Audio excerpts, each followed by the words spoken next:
Buenas tardes, hermanos. Personalmente le quiero dar la bienvenida. Yo sé que todos aquí estamos muy contentos de todos aquellos que nos visitan el día de hoy. La bienvenida a todos los invitados. El día de hoy es un placer para nosotros y para Dios que todos ustedes hayan venido y sacrificado el tiempo para escuchar este mensaje. El mensaje de la palabra de Dios. Hayan puesto al lado todo en sus vidas para sacrificar el tiempo a Dios. Esta tarde, hermanos, quisiera hablar un poco acerca de los tiempos estos que ya vienen, las tradiciones, los días festivos. Son días que a muchos nos agradan porque recibimos un regalito por aquí y nos preparan esas buenas comidas, esos banquetes. Y son agradables para nosotros. Todo el tiempo lo hemos enseñado que existen estas tradiciones positivas, buenas, que tenemos en el mundo. Y son agradables porque son tiempos que yo creo que coinciden con la Biblia acerca de la unidad entre nosotros, juntar a la familia, ¿verdad? Y si puedes usar el momento ahí para hablarle a alguien de Cristo, pues qué mejor momento, ¿verdad? Donde están todos reunidos. Puedes demostrar pues un poquito de amor hacia tus familiares, hacia tus amigos, de invitarlos a tu casa, sentarte ahí con ellos y pues servirles un banquete. Pero como ustedes ya saben, pues esta semana en todas partes de Estados Unidos se celebra, ¿verdad?, la famosa Día de Dar Gracias. El Día de Dar Gracias. Por todas partes lo celebran. Y es un día que para el mundo lo agarran una vez al año. Una vez al año se reúnen en esta fecha, en esta semana, para dar gracias. Yo recuerdo cuando yo estaba fuera de la iglesia, cuando todavía no venía el conocimiento, a la verdad, nos reuníamos para este día. Porque es una tradición, como cualquier otra. Y me acuerdo que nos reuníamos y dentro de esa reunión había veces que alguien decía, no, tenemos que dar gracias, cada quien que dé gracias por algo. Y yo me acuerdo que nos sentábamos en la mesa y a mí no me gustaba, no me parecía bien, ¿verdad? Pero cada quien daba gracias por algo. Unos decían, bueno, yo doy gracias por el trabajo. Otros decían, yo doy gracias por mi familia, por mis hijos, por mi esposa, por mi esposo, ¿verdad? Cada quien algo diferente, pero cada quien daba gracias por una cosa o por la otra. Es algo que se hace. Pero la pregunta que yo hago es, ¿a quién le están dando gracias? Cuando las personas se van afuera y dicen, bueno, yo doy gracias por el trabajo, yo doy gracias por mi familia, por mis hijos. Y es todo lo que se decide. Me ha tocado verlo en otros lugares también, en otras personas que hacen lo mismo. Noten que las personas todo el tiempo dicen eso. Yo doy gracias por el trabajo, X, por esto, por lo otro. Me doy cuenta que la mayoría no quieren reconocer a Dios, ni aún en lo más mínimo. Me doy cuenta que es una oportunidad muy grande para sentarte a la mesa, donde vienen muchos familiares, y decir, yo le doy gracias a Dios por mis hijos. Yo le doy gracias a Dios por mi trabajo. Qué difícil se le hace al hombre tener que reconocer a Dios en todos sus caminos. En todos sus caminos. ¿Por qué, digo yo? ¿Cuál es el problema? Si Él es nuestro creador, si somos personas de fe. Otra cosa que podemos notar, y como dije ahorita, esta reunión se hace una vez al año. Una vez al año el hombre reúne a toda su familia en su casa para invitar a comer a todos y poder dar gracias por algo. Una vez al año. Hermanos, yo creo que debemos de dar gracias a Dios mucho por el entendimiento. El entendimiento que nos ha dado cada uno de nosotros. Todo el tiempo. ¿Cada cuándo el Hijo de Dios debe darle gracias a Dios? Vamos a ver qué dice Filipenses 4:6. Filipenses 4:6. Dice: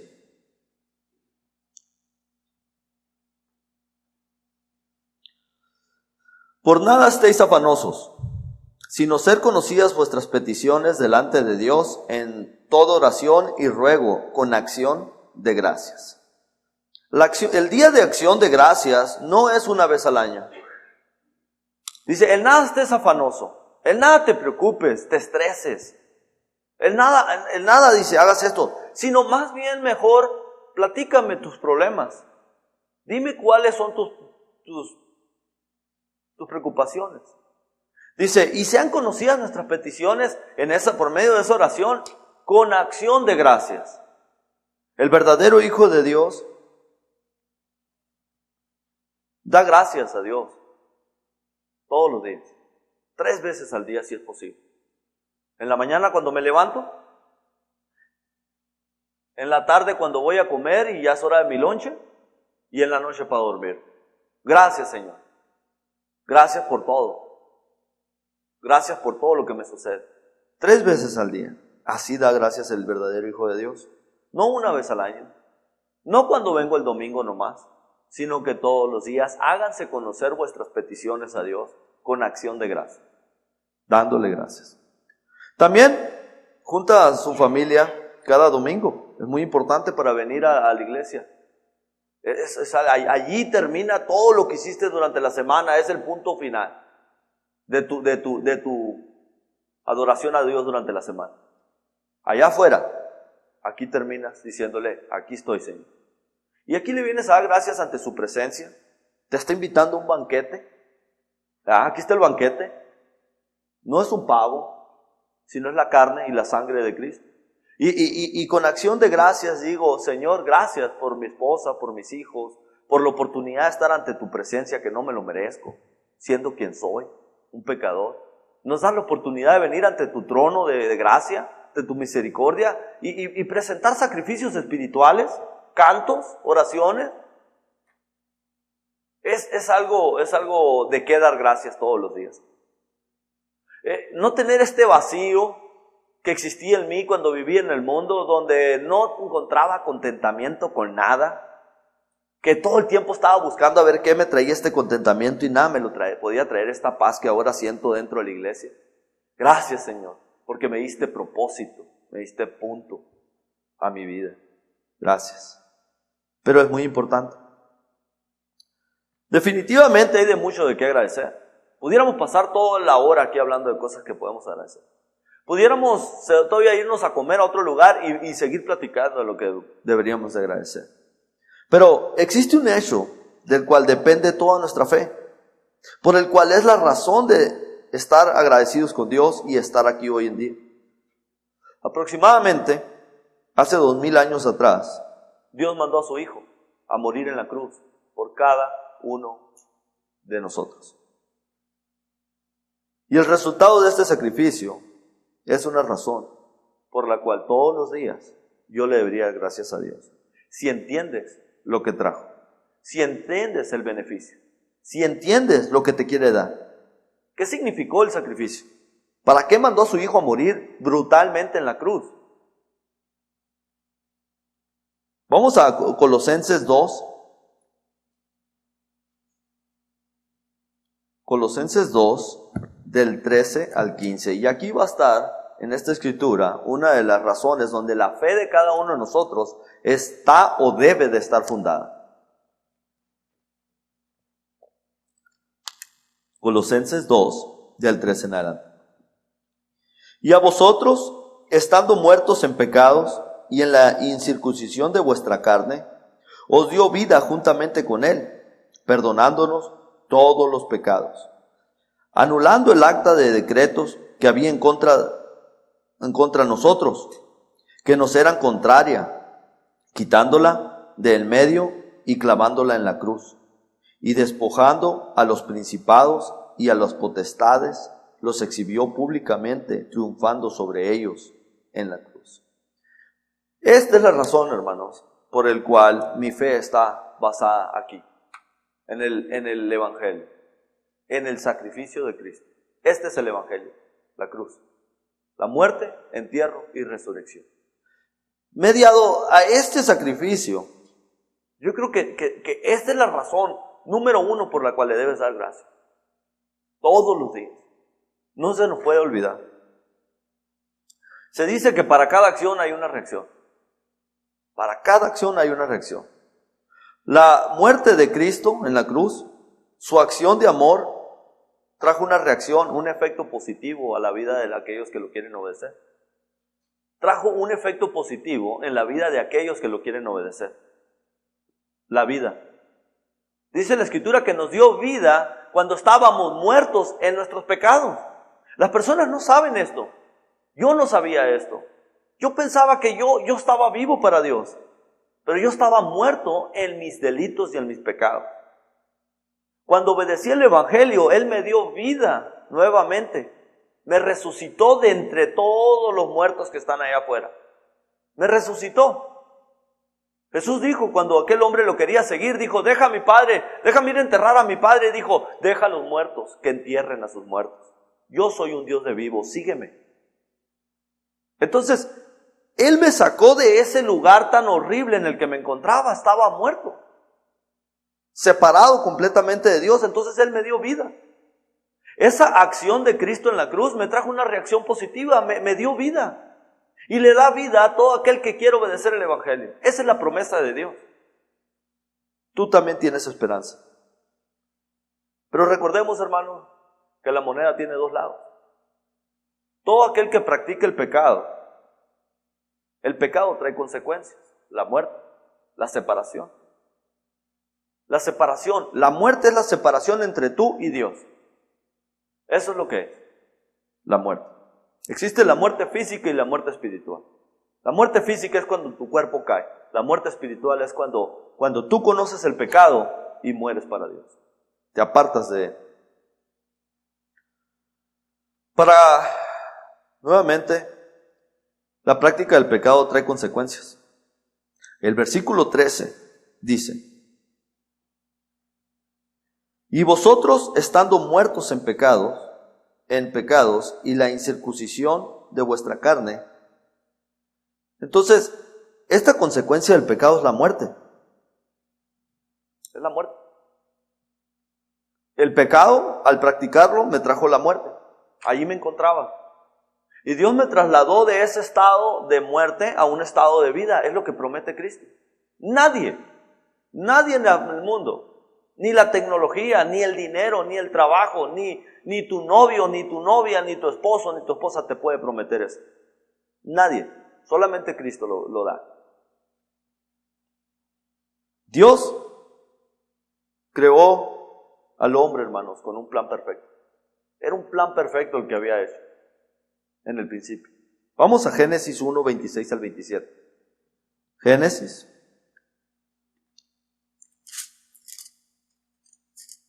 1, del 26 al 27.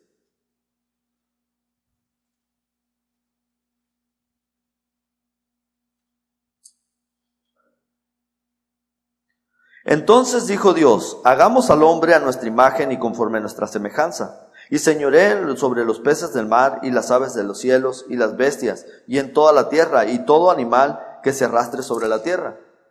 Y creó Dios al hombre a su imagen, y a imagen de Dios los creó, varón y hembra los creó. Fíjense que Dios había hecho este plan perfecto con su creación. El jardín del Edén. Dos hombres dentro del jardín, un hombre y la mujer dentro del jardín del Edén, para que pudieran vivir eternamente en este lugar. Era un plan perfecto. Era un plan perfecto. Se pudiera decir en cierta manera que ellos eran perfectos, puesto que no pecaban. Dentro del jardín no pecaban. Entonces, por eso es que tenían la comunicación con Dios. Yo voy a poner a Adán y Eva, los voy a representar como a los niños hoy en día. El niño nace del vientre de su madre y el niño es perfecto, todavía no conoce el pecado. Todavía no conoce el pecado. Tiene un defecto dentro de su carne que tarde o que temprano va a salir. Va a optar por pecar. Y ahí viene la muerte, la separación. Entonces, me doy cuenta que Dios había puesto a estas dos personas con un plan perfecto. Pero era necesario el libre albedrío. Era necesario la opción. Dios no quería robots dentro del jardín del Edén. Tú tenías una opción, o Adán y Eva tenían opción de pecar o no pecar. De vivir con Dios eternamente o no vivir con Dios eternamente. Cada quien tiene ese libre albedrío, cada quien escoge. Cada quien. Y el niño, cuando nace del vientre de su madre, es sin pecado. Es sin pecado. Es donde Dios quiere que todos seamos como ellos. Dijo, si no se vuelven como niños, no hay oportunidad. ¿Cómo? Sin maldad, sin pecado. Entonces, pero cuando el niño comienza a crear, a conocer el pecado, a practicar el pecado, es cuando ya se separa de Dios. Es cuando ese niño va a tener que comenzar a buscar a Dios por medio de los problemas, los tropiezos, los sufrimientos, las enfermedades, todo lo que le va a venir a causa de pecar, a causa del pecado. Yo me pongo a pensar, hermanos, ¿cómo es esto? Yo a veces que le pregunto a los chamacos, parece ser que en las escuelas, cuando recién empiezan el grado, tienen las calificaciones perfectas, pura sal. Pero depende de ellos el mantener esa sal. Es lo mismo. Cuando el niño nace, está con Dios, es de Dios. Él tiene la obligación de mantenerse así. Y para mantenerse así, tiene que encontrar a Dios. Tiene que encontrar a Dios. Pero, pues optamos por pecar. Todos. En Romanos 5:12 dice la Escritura. Romanos 5:12.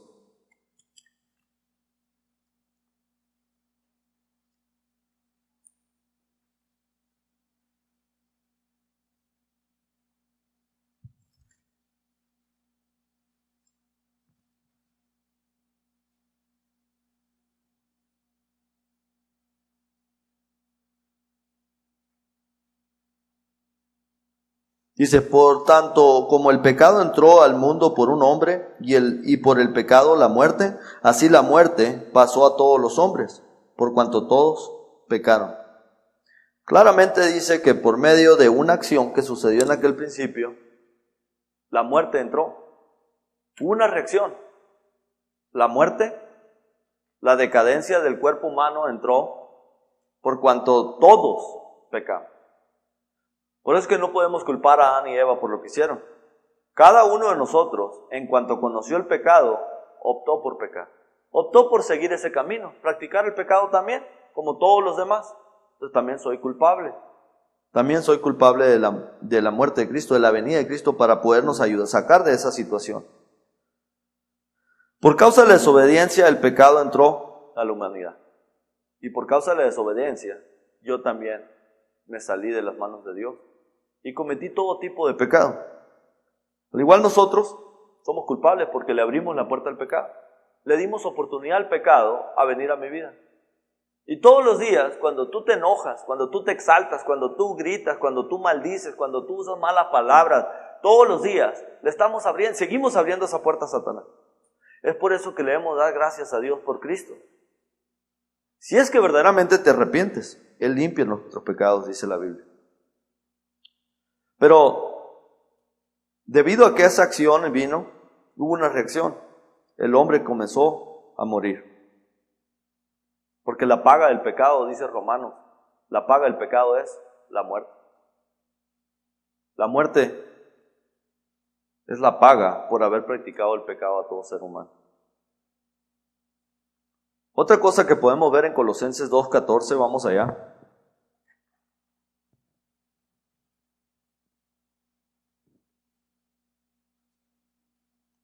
Colosenses 2:14. Dice, anulando el acta de los decretos que había contra nosotros, que nos era contraria, quitándola en medio y clavándola en la cruz. Dice la Escritura que anuló esa acta que había en contra de nosotros. Por medio del sacrificio, anuló el acta que había en contra de nosotros, donde estaba escrito todos los pecados que hemos cometido. Él borró esa acta, anulando el acta de los decretos. Completamente. Vamos a ver qué dice 2 Corintios 5:10.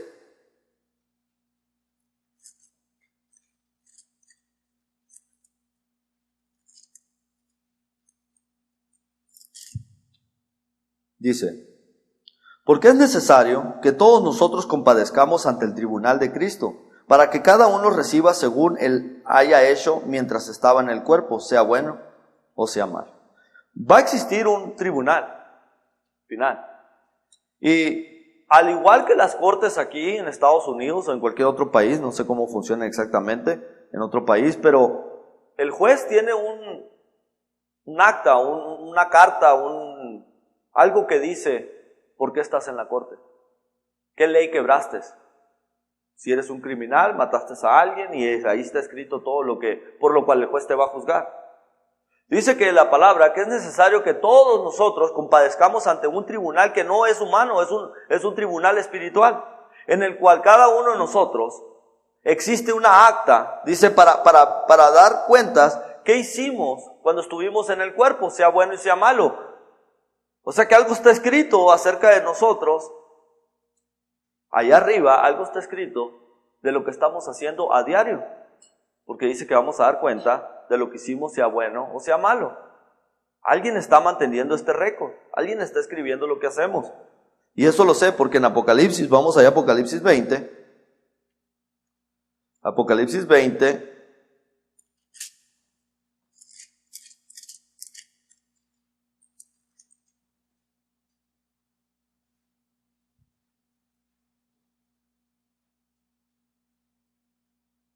Entonces 20 del 12 en adelante.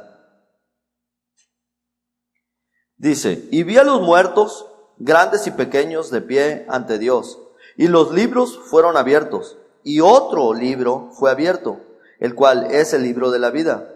Y fueron juzgados los muertos por las cosas que estaban escritas en los libros, según sus obras.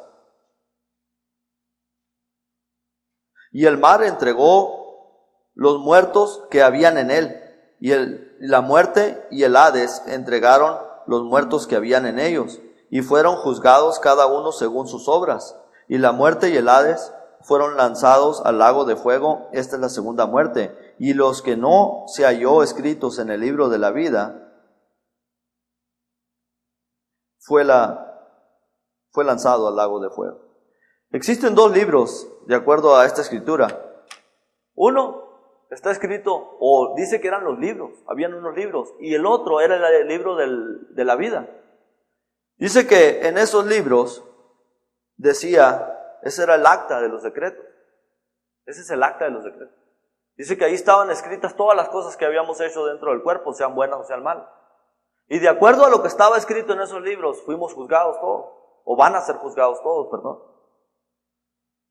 Ese es el acta, hermano, que no va a aparecer allá cuando alguien obedezca el Evangelio. Si ustedes aquí obedecieron el Evangelio, esa acta fue anulada. No la va a encontrar Dios. Lo único que va a encontrar, que en el otro libro, que es el libro de la vida, va a estar escrito tu nombre. Tu nombre va a estar escrito en ese libro por haber obedecido el Evangelio. Pero la otra acta no va a aparecer. Solamente va a aparecerle a aquellos que no obedecieron el Evangelio. Ahí está escrito todo lo bueno y lo malo que hicieron. Y van a ser juzgados de acuerdo a eso. Y yo digo, hermanos, ¿cómo no darle gracias a Dios? ¿Cómo no darle gracias a Dios por su plan?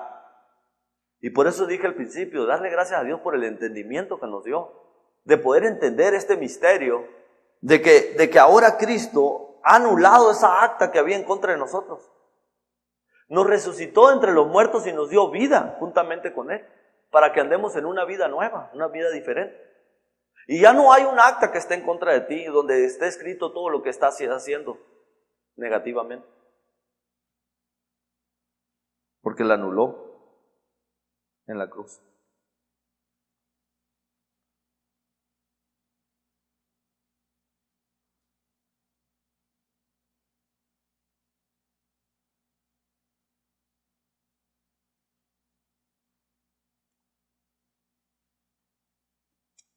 Vamos a ver qué dice con 2 Corintios 5:17.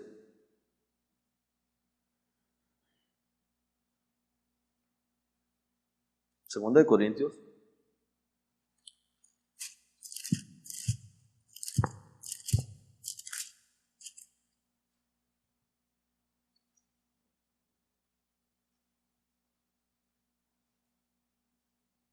De modo que si alguno está en Cristo, nueva criatura es. Las cosas viejas pasaron, he aquí todas son hechas nuevas. Y todo proviene de Dios, que nos reconcilió consigo mismo por Cristo y nos dio el ministerio de la reconciliación. De manera, dice la Escritura, que si alguno está en Cristo, esa es la clave, hermano. Si alguno está en Cristo. Si alguno está en Cristo y obedeció el Evangelio, eso es estar en Cristo. Por medio del Evangelio, tú estás en Cristo. Si uno está en Cristo, nueva criatura es. Vuelvo a lo mismo. Hay de tanto de qué dar gracias. Porque Cristo anuló el acta de los decretos que estaban en contra de mí. Y ahora estoy en Cristo. Él borró todo. Todo lo que había en esa acta lo borró y lo hizo nuevo. Está en ti, en que este tribunal no se vuelva a abrir, en que esta acta no se vuelva a revivir. Tú la tienes que mantener así con todo borrado ahí, por medio del arrepentimiento de nuestro pecado, por medio del obedecer a Cristo diariamente, por medio de darle gracias todo el tiempo, por medio de no despegarnos del pacto que hicimos con Él cuando dijo, hagan esto en memoria de mí. No se les olvide lo que hice por ustedes en la cruz. No se les olvide lo que este significado tiene, el participar de la cena del Señor. Vamos a ver qué dice Colosenses 2:15.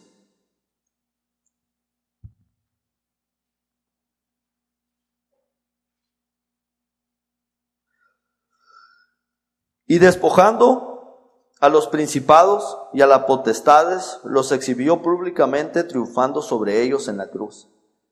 Dice que despojando a los principados y a las potestades, los exhibió. Exhibió a Satanás como lo que es, un mentiroso, y que no tiene poder sobre su creación de Dios. Si tiene poder Satanás sobre su creación, es porque tú le has dado ese poder, pero no lo tiene. Él lo venció.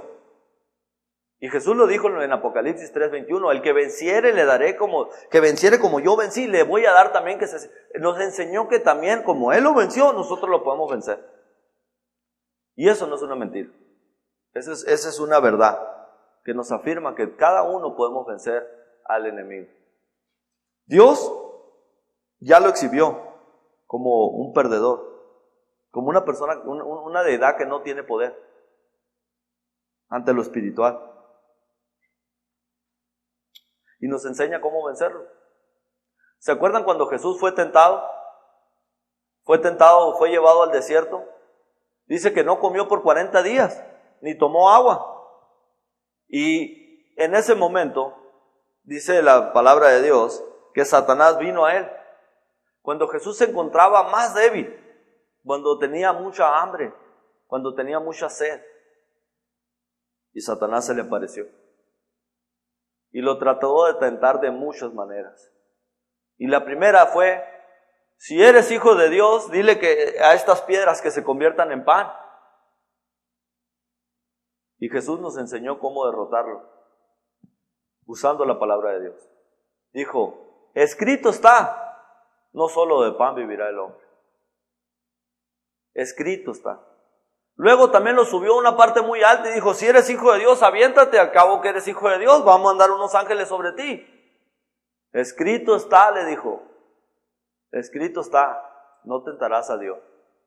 No lo vas a probar a Dios a ver si es cierto, si está contigo o no está contigo. A ver, Dios, si estás conmigo, ayúdame. No, tú sabes que te va a ayudar, tienes fe en eso, pero no lo vas a poner en esa situación. Entonces, Cristo nos enseñó que por medio de su palabra, tú puedes vencerlo también. Después de varias veces que lo quiso tocar en el momento más débil, Satanás se tuvo que ir porque no pudo con él. Se alejó. Y eso es lo que Satanás quiere hacer. Quiere encontrarte en tu punto más débil. Cuando tengas la tentación a lo más que puedas. Cuando se te muere un ser querido. Cuando te está yendo muy mal. Cuando ya no haya la salida. Y viene Satanás y te pone pensamientos. A ver, hombre, ¿qué tanto le sigues con tu Dios? Deja la fe, hombre. Vete. Hay mejores cosas allá afuera. Hay mejores vidas. No, hermano. Tú tienes que poderle contestar con la palabra de Dios a Satanás.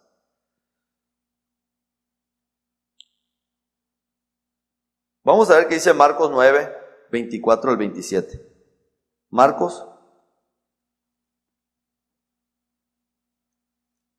9.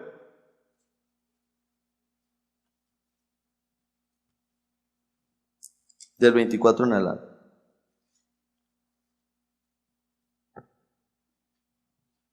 E inmediatamente el padre del muchacho clamó y dijo: creo, ayuda mi incredulidad. Y Jesús vio que la multitud se agolpeaba, reprendió al espíritu inmundo, diciéndole: espíritu mudo y sordo, yo te mando, sal de él y no entres más en él. Entonces el espíritu, clamando y sacudiéndole con violencia, salió, y él quedó como muerto. De modo que muchos decían: está muerto. Pero Jesús, tomándole de la mano, le enderezó y se levantó. Cuando él entró en casa, sus discípulos le preguntaron aparte: ¿por qué nosotros no pudimos echarle fuera? Y él le dijo: este género con nada puede salir, sino con oración y ayuno. Jesucristo tenía el poder sobre estos demonios. Su misma palabra expulsaba demonios. Salían. En esta ocasión, ¿se acuerdan el padre que trajo a su hijo porque estaba endemoniado? Y vino a los discípulos y le pidió que le sacaran el espíritu del demonio a los discípulos. Y no podía. Jesús no estaba ahí. Y no podía. Ni uno pudo sacarle el demonio a este muchacho. Entonces vino a Jesús, cuando vino Jesús, se le acercó y le dijo: sácale el demonio a mi hijo, porque tus discípulos no pudieron. A la voz de Jesús, este espíritu de un demonio salió del muchacho, enseñándome que lo exhibió como débil, como algo que no tiene nada en contra de Cristo, no tiene poder. Y los discípulos le preguntan, y ahora nos enseña a nosotros. Le preguntan: ¿por qué nosotros no pudimos expulsar este demonio? Y le dijo: este género, estos demonios no salen sino con mucha oración y ayuno. ¿Cuántas veces le he pedido a Dios, hermanos, que me quite esta debilidad? Si en verdad quiero que me la quite, ¿cuántas veces le he pedido en oración que me quite esta debilidad? Que saque este demonio de los celos, que saque el demonio de la envidia, que saque el demonio de las malas palabras, que saque este demonio de mi vida. ¿Cuántas veces le pido en oración? Y el ayuno es apartarte de estas cosas, es dejar de comer comida, el ayuno. Entonces, ¿cuántas veces te vas a dejar de poner en las situaciones que te estás poniendo para pecar, para practicar ese pecado? Nunca vamos a poder, hermano. Si seguimos practicando lo mismo, no vamos a poder. Vamos a ver qué dice Efesios 2, del 1 al 3.